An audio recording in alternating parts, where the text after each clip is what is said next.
জয় জগন্নাথ। আজ বানাচ্ছি ওড়িশার ঐতিহ্যবাহী মিষ্টি ছানাপোড়া। রথযাত্রার সময় এই মিষ্টির জনপ্রিয়তা অনেকাংশে বেড়ে যায়। এই সময় পুরী মন্দিরে ভক্তরা ভগবানের কাছে এই মিষ্টিটি ভোগ হিসেবে নিবেদন করে থাকেন। তবে আজকের এই রেসিপিটা আমি বানাচ্ছি না, বানাচ্ছে আমার বৌদি। যেহেতু বৌদি জন্মসূত্রে ওড়িশার, সেই জন্য কিন্তু এই রেসিপিটা আমার ওর থেকেই শেখা। তাহলে চলো আজকে আমার মতো তোমরাও শিখে নাও কিভাবে অথেন্টিক ওয়েতে ছানার পোড়া বানানো যায়। তো প্রথমে আমি 2 লিটার দুধ ভালোভাবে ফুটতে দিচ্ছি। 2-3 বার যখন বলক আসবে তখন 3টে মতো লেবু রস বের করে নিচ্ছি। এবার দুধ ভালোভাবে ফুটে গেলে অল্প অল্প করে লেবুর রস দিয়ে দুধটাকে ফাটিয়ে নেব।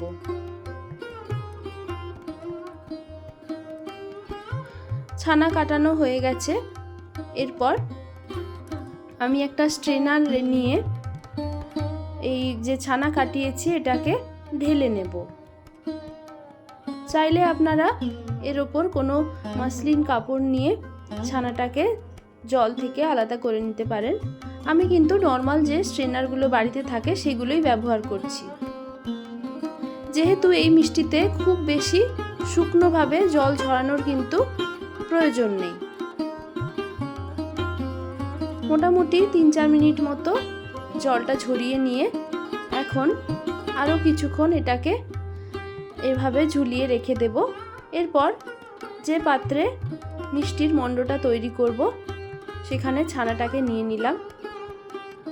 একটা চামচের সাহায্যে ছানাটাকে এইভাবে ছোট ছোট অংশে ভাগ করে নিচ্ছি। কোনো রকম দলা পাকানো ছানা যাতে না থাকে এই দিকটা লক্ষ্য রাখতে হবে। এর মধ্যে এবার দিচ্ছি 2.5 চামচ সুজি, দিয়ে দেব চিনি গুঁড়ো। আমি এখানে 3 চামচ মতো চিনি গুঁড়ো দিচ্ছি।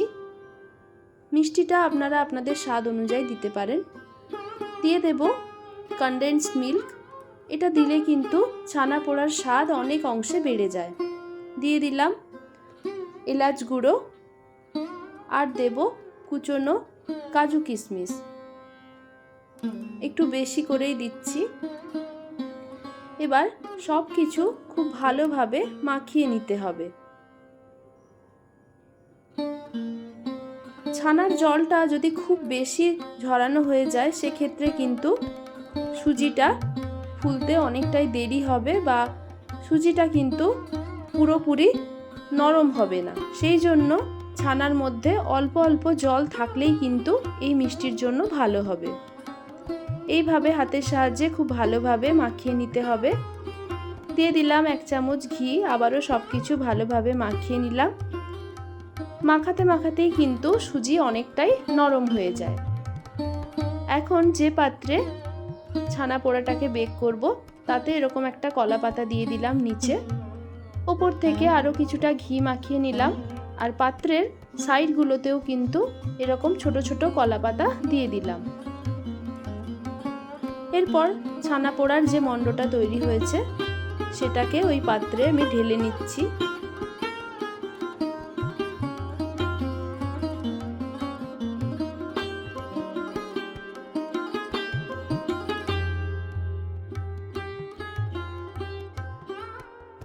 সমস্ত ছানা পোড়ার ব্যাটারটাকে দিয়ে এইভাবে হাত দিয়ে সমান করে দিতে হবে। এরপর আমি এরকম একটা মোটা তলযুক্ত প্যান নিয়েছি যেখানে ছানা পোড়াটাকে বেক করব। কড়াইয়ের মধ্যে দিয়ে দিচ্ছি পরিমাণ মতো লবণ। এর জায়গায় আপনারা কিন্তু বালিটাও ব্যবহার করতে পারেন। হাত দিয়ে চারিদিকটা এভাবে ছড়িয়ে দিলাম যাতে তাপ কিন্তু সমানভাবে ছড়িয়ে পড়তে পারে।